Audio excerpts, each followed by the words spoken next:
Bonjour à tous et bienvenue dans ce nouvel épisode de Commencer à comprendre. Dans cette vidéo, je vous propose d'aller à la rencontre d'une grande dame pour qui de nombreux hommes ont écrit des hymnes et même des poèmes. Il s'agit bien sûr de la Vierge Marie.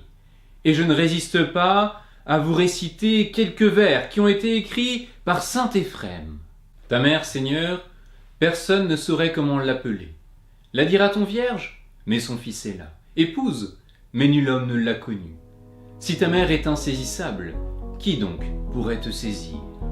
Si le poète et théologien écrit que la Vierge Marie est insaisissable, c'est parce qu'elle est intimement liée au mystère de Dieu et les mystères de la Vierge Marie. C'est ce que nous allons voir tout de suite.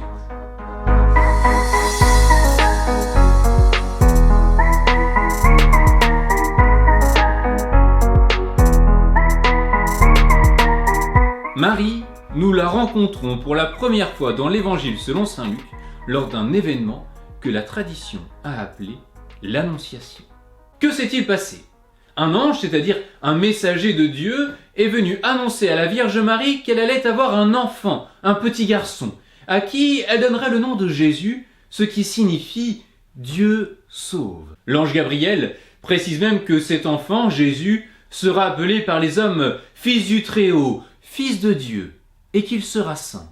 Cet enfant, Marie ne l'attend pas de son fiancé Joseph, et c'est là déjà le premier mystère. Elle l'attend en réalité par la vertu de l'Esprit Saint qui vient sur elle, et par la puissance du Très-Haut qui va la couvrir de son ombre.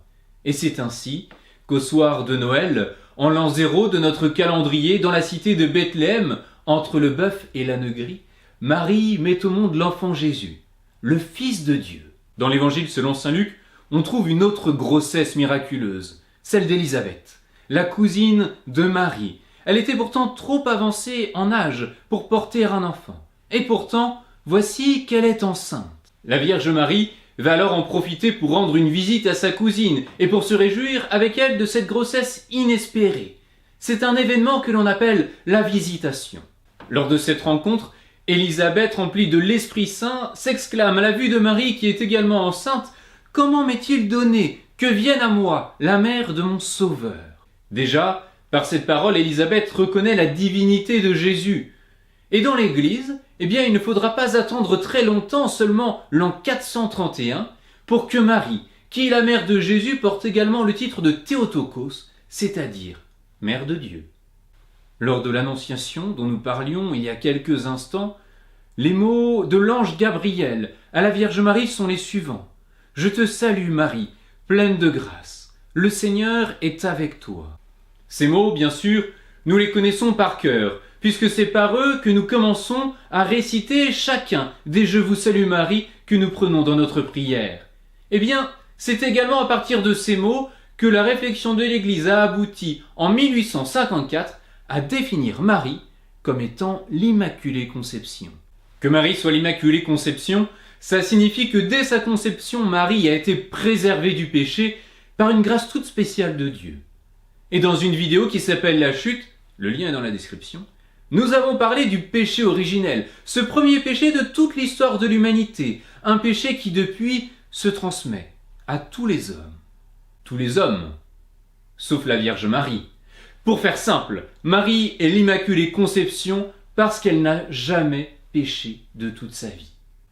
Enfin, après l'ascension, c'est-à-dire la montée au ciel de Jésus, la Vierge Marie est restée vivre auprès et au milieu des apôtres, avec qui elle a pris le temps de prier. Un jour, parce qu'il faut bien quitter cette terre, la Vierge Marie, qui comme nous venons de le voir n'a pas été atteinte par le péché, est montée elle aussi au ciel, à la suite de Jésus, avec son âme bien sûr, mais aussi avec son corps. C'est ce que l'on appelle, depuis le dogme de 1950, l'Assomption de la Bienheureuse Vierge Marie. Tous ces mystères de la Vierge Marie doivent nous aider à espérer. Oui, Dieu est tout-puissant. Oui, Dieu peut nous sauver du péché. Oui, il y a une vie en Dieu après la mort pour nous.